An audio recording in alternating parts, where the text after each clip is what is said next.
Welcome to Wayne's Old Time Radio Page channel. I'm Wayne, your host. These programs are brought to you by support of our listeners. You can give your support at Patreon or PayPal, either one. There's clickable links in the description below. Thanks for your support and enjoy the shows.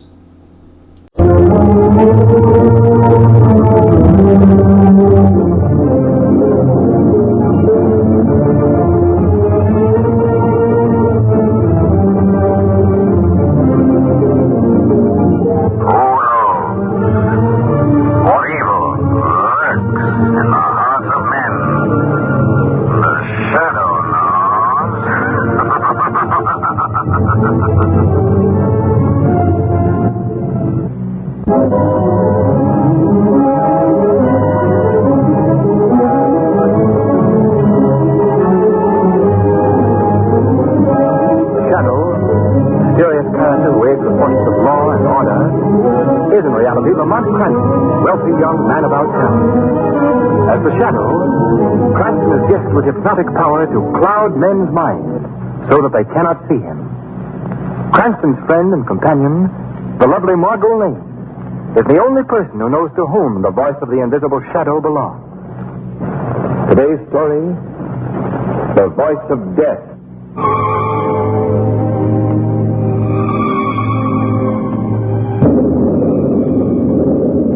Sam? Yes, Annie. You almost finished reading your paper? Yes, Annie. Time to go to bed, ain't it? Yes, Annie. Better make sure all the windows are shut. Sounds like a real mean storm coming up. Yes, Annie. Sam? Yes, Annie. Did you hear that? What? You hear it? Sounds just like little kittens. Yeah. Well, I wonder where they come from. With the poor things outdoors on a night like this. Sam, will you go out and find them? Go on, will you? No, Annie, you don't. Just listen to them little critters. Ain't you got no heart, Sam? Oh, all right. Where's my raincoat? Here you are. I'll set up a little box for 'em by the fire. All right. Now, stop your crying, kittens. I'm coming. Just wait. I'll heat up a bit of milk, too. Do you see him, Sam? No, not yet. Here, kitty. Annie, I don't... Sam, what's wrong? What in the name of... Sam, what happened? Sam, blood. You're all covered with blood. Throat. Jaw mark. Sam, how could kittens do... Sam is dead.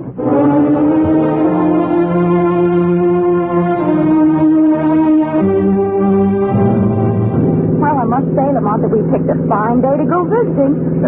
You want no secret, Margot? I'm your man. This whole thing is just an effect. Huh? A fact, eh?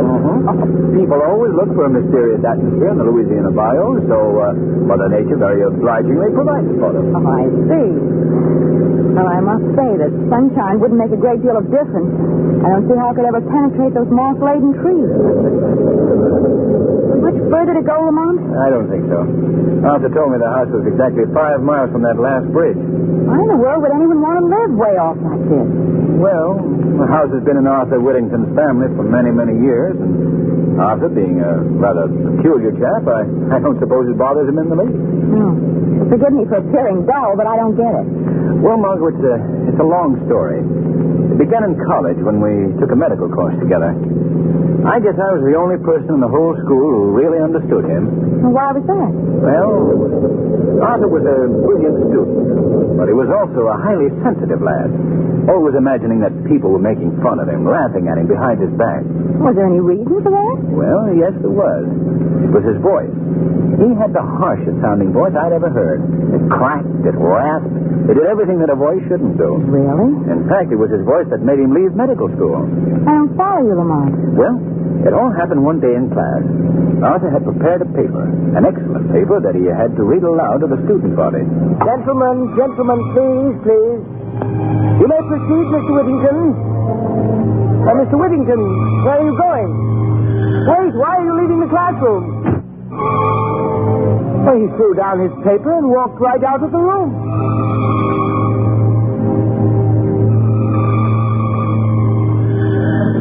Oh, the poor boy. I've never heard of him since. But we've corresponded.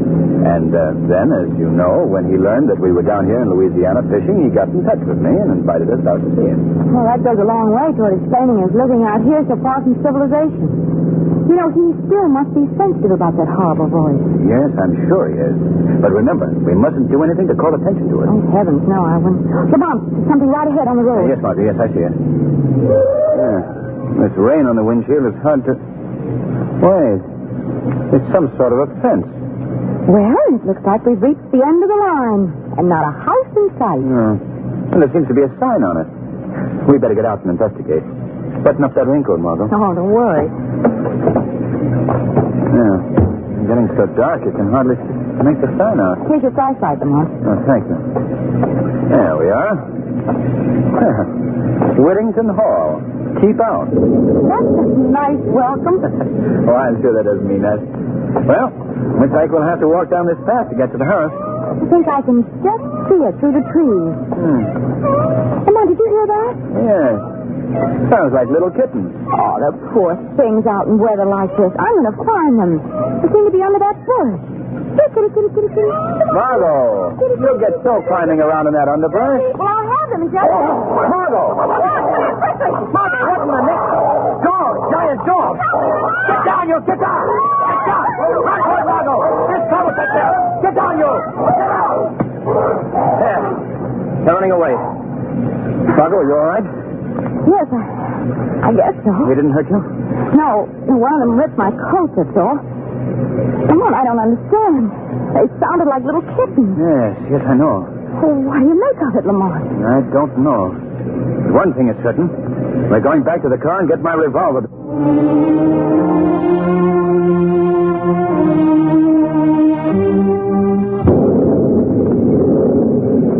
Lamont, I've never seen such an eerie-looking house in my life. The broken shutters and the crumbled stairs and the unpainted walls. Don't tell me that this is the Whittington mansion. I guess it is, Margot. I wish we were back in New Orleans. Well, if you'd rather we... Oh, no, we've come this far. Go ahead and knock at the door. I promise you, if a ghost answers, I won't be surprised. No. Frankly, nor will I. You going to tell Mr. Whittington about the dog? Of course. Why not? Well, it may sound a bit strange in the telling. Dogs that sound like little kittens. Well, he may know who's... What do you want? Oh, good evening. We'd like to see Mr. Whittington, please. What is it about? He's expecting. There are no guests expected here tonight. Well, if you'll say that Miss Lane and Mr. Cranston are I here... tell you that Mr. Whittington is not seeing anyone tonight. Yes, sir. What is it? People here, Mr. Arthur. Oh, Arthur. It's Lamont Cranston. Lamont, come in. Come in. Jasper, you old fool. I told you we were expecting Mr. Cranston. Sorry, Mr. Arthur. Come in, sir, please. Well, Lamont, I'm glad you were able to come. It's good seeing you again. Well, thank you, Arthur. I'd like you to meet a friend of mine, Miss Lane. This is Arthur Whittington, Margot. How do you do, How do you do, Mr. Whittington? Well, come, take off those wet coats. Yes, we're more or less swimming in these. Jasper, show Miss Lane and Mr. Cranston into the living room. There's a fire there, Lamont. You can dry off. All the comforts of home. Yes. Now, if you'll excuse me for a moment, I'll go and arrange for dinner. Oh, yes, of course. You will come this way, please. Thank you. Lamont, this place is just as scary inside as it was outdoors. Yes, I see what you mean. There's musty walls and that worn furniture. And candles and old-fashioned lamps. I don't understand how anyone can live here. There's something else that's more difficult to understand, Margot. What do you mean? That man that greeted us was Arthur Whittington. But it was not Whittington's voice. No, Lamont. I saved this wine for special occasions. Very special occasions. Well, we're flattered. I suppose my mode of living is a bit mystifying to you, Miss Lane. Mystifying? Well, my staying here in the wilderness, in a house that's almost in ruins, living alone with just a servant. Well, I think it might have its advantages, too. Well, I'm glad to hear you say that. Some people might not understand. I must say, though, Arthur, for a man who's roughing it, You said a highly civilized table. Well, I'm like a Britisher in the tropics, I guess. I still like to maintain... Master Arthur. What is it, Jasper? Why are you interrupting my meal? Master, they are loose again. What? I told you to keep that door locked. I know, but they got out. You fool. They must be someplace near. I keep hearing them. Excuse me, please, Miss Lane. Lamont, I'll be right back. Come along, Jasper. Yes. Oh, don't mind us. Lamont, you know the worst people. What's all this about? I'm not sure, Margot. But it could be those savage dogs. Lamont, do you think they belong to Mr. Whittington? Perhaps. You know, I'm letting you in on a little secret. I wish we could leave here. Well, why, Margot? Well, the way Arthur Whittington acts, the way he talks, the way he looks at you. I don't know, it just sends shivers up my back. But we can't leave now. Not until the storm is over, anyway. Oh, I certainly wish that we'd never... Lamont, do you hear that? Yes. That same sound. They're near the house this time. Why should he have such beasts around here? And how did they get the voice of a cat? That's something we'll find out when Arthur returns. I'll just go... What was that? It was a human voice. It sounded like it came from someplace here in the house. Yes. Oh, I don't like this place, Lamont. When he comes back, I think you should ask for an explanation. I think we should know about those dogs and that moaning, too. Yes, when Arthur returns... I have returned, Lamont. I didn't hear you come in. What was that about my returning, Lamont? Well, Arthur, both Margot and myself are very curious to learn something about two giant dogs that we encountered on our way in here. Yes? What about them? Well, we wondered just how it was possible that these huge animals had the vocal cords of tiny kittens. Oh, Lamont. I shouldn't have given you that last glass of wine. No, but it's true. I saw and heard them, too. Oh, now come, Miss Lane. I'd say your imaginations were working overtime. Who is that, Arthur? What? Well, what are you talking about? There, hear it? That voice. Someone in this house. Arthur, we've got to... Yes, I know. Now that you've heard him, I'll have to explain his presence. Well, who is it? Why did he cry out like that? Miss Lane, that was a cousin of mine, Frank Harper. He's in one of the rooms off this corridor. He's locked in that room because he's not right mentally. Oh. I'm sorry you had to learn about this. Family skeletons are never very pleasant topics. Harper. Yes, you see, my dear cousin Harper. I've gotten free of my shell at last. Oh. And now... Now, there, do you hear me? No, I won't. Help me, you two. Help me. He can't keep me here like this. Look, get back to your room. No, let me go. Take it easy, Arthur. I must handle this my own way. Don't let him bring me back. Help me. Come on, come in here with me. No. Lamont. Oh, Lamont, that was horrible. Yes, and it was also very revealing. What do you mean? The voice of that man Harper is the same one that used to belong to Arthur Whittington.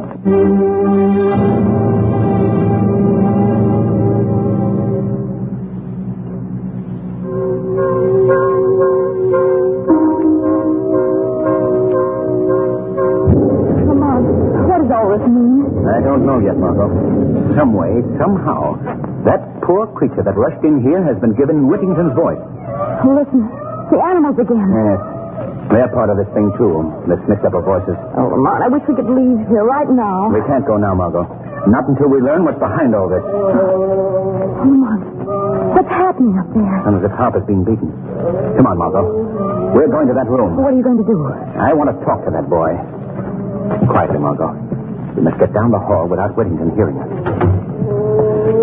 Oh, what is he doing to him? Quiet. The room is right down here. Are you going in there? Not yet. Not until Whittington leaves. I want to talk to the boy alone. Well, perhaps I'd better wait in the living room. Well, If Whittington wants to know where you are, I can tell him that you've gone out to the car for something. very well, Margot. But please, Lamont, please don't be long. I won't. The answer to this mystery will be found very quickly by the shadow.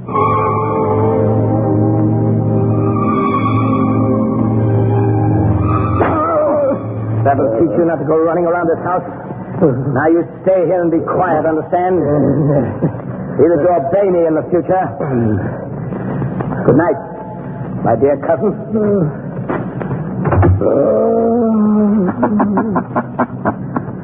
Harper. What was that? I've come here to help you, Mr. Harper. Hearing things. I'm hearing things again. No, you're not. Who speaks to me?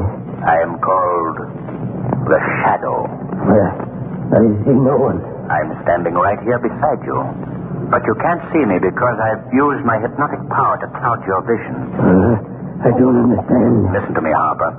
I'm here to help you get out. But first, I must learn something from you. You'll help me? Yes. But tell me, why are you here? Why has your cousin kept you locked in this room? He's jealous of me. He always has been. How did he get you into this house? I came to visit. Just like that couple I saw in the dining room tonight. But I never got out.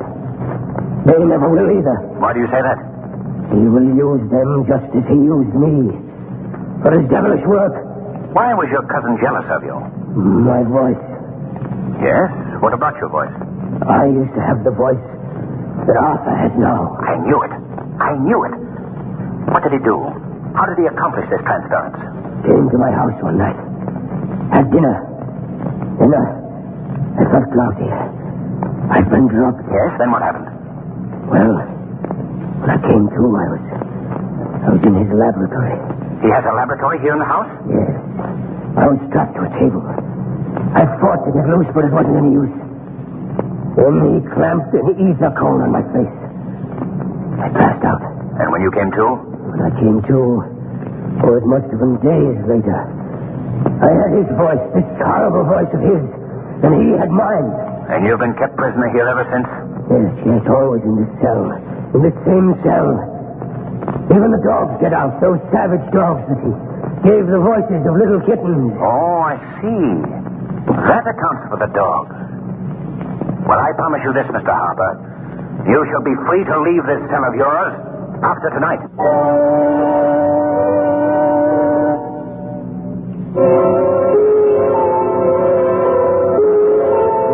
Is that you, Lamont? No? Oh. I'm sorry. Oh, Mr. Whittington. Where is Lamont? Well, he went out to the car for something. He should be right back. I see. Well, perhaps you'd like me to show you your room while we're waiting. Oh, no, thanks. That's all right. I'll wait for him. I'd rather you come with me now, if you will. I have several chores to perform, and I'd just like you to know where your room is. Very well. Just down this hall, Miss Lane. Thank you. I think you'll be very interested in what I have to show you. This will be your room. Won't you step inside? All right. Is there a light that I can... What are you doing? I'm just making sure that no one will disturb us, Miss Lane. Why did you lock that door? You'll see. Now we'll put on this lamp. There. What's wrong? What is this place? This is my laboratory, Miss Lane. My workshop, where I conduct my experiments. Let me out of here and unlock that door at once. I'm sorry, but you're staying here. You don't let me out. I'll call for help. Lamont will hear me. Why don't you call? Lamont! Before you continue, Miss Lane, you might be interested to learn that these walls are completely soundproof. What are you doing? Why have you got me here? You're going to help me, Miss Lane. Help you? Yes. You're going to be a party to an experiment of mine. My greatest experiment. What do you mean? You'll learn soon enough. First, I'm afraid I must strap you to this table. No! Don't keep away from me! Nothing such an obstinate fool. Don't do that! Stop pounding on that door. Let go of me! You come with me now. Oh! On this table. No, you can't do this! There you are. Let me go! Let me go! Now, a few straps to hold you securely. Don't let me loose! There we are. Oh! Now you can struggle or scream as much as you wish. I'd particularly recommend the scream. It may be your last chance to use it. What do you mean? This experiment of mine has to do with your voice, Miss Lane. That's my work, you know. The transference of voices. What are you saying? You've already heard two of my examples. The dogs with the voices of little kittens. And my cousin Frank Harper. And it's true. What Lamont said is true. Oh, so he guessed my secret, eh? Well, he'll never live to tell it. I know. You will survive, though. But you won't be able to tell it either, Miss Lane. What are you going to do to me? I'll show you. The answer to your question is in this box. Let me open it. There we are. A cat. Yes, a cat. Have you ever seen a more beautiful cat? She's pure Persian, aren't you, girl? What has that cat got to do with me? A great deal.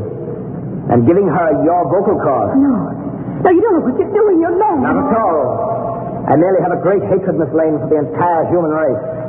They ruined me. Their heartless cruelty blighted my entire life. But animals, you're different. Aren't you, my little pet? No, you can't mean what you're saying. But I do. Lady knows that, don't you, girl?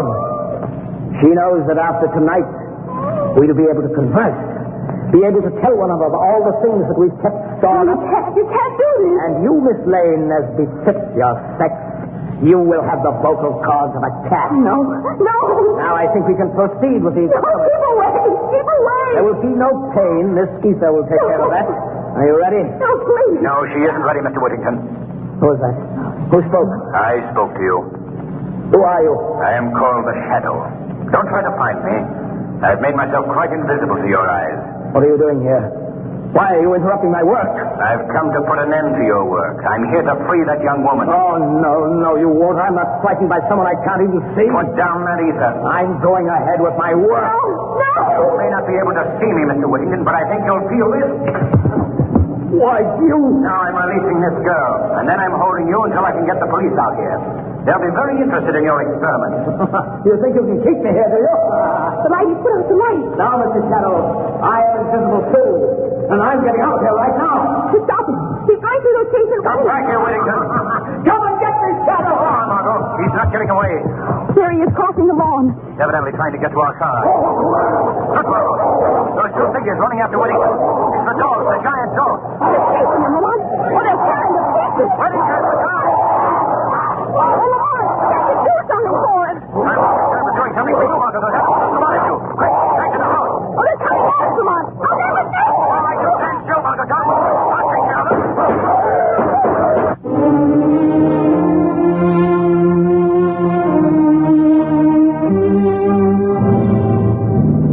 Well, now that we see that Mr. Halter's in good hands, I don't mind saying I'm certainly glad to be leaving that place, Lamont. You do know such interesting people. Well, you can't say they're dull. No. Did you tell the police about the dogs? Yes. They've destroyed them. And Whittington's body is being removed to town. You know something, Lamont? What? Whenever I see an alley cat from now on, I'll think to myself, there, but for the grace of the Shadow, go I.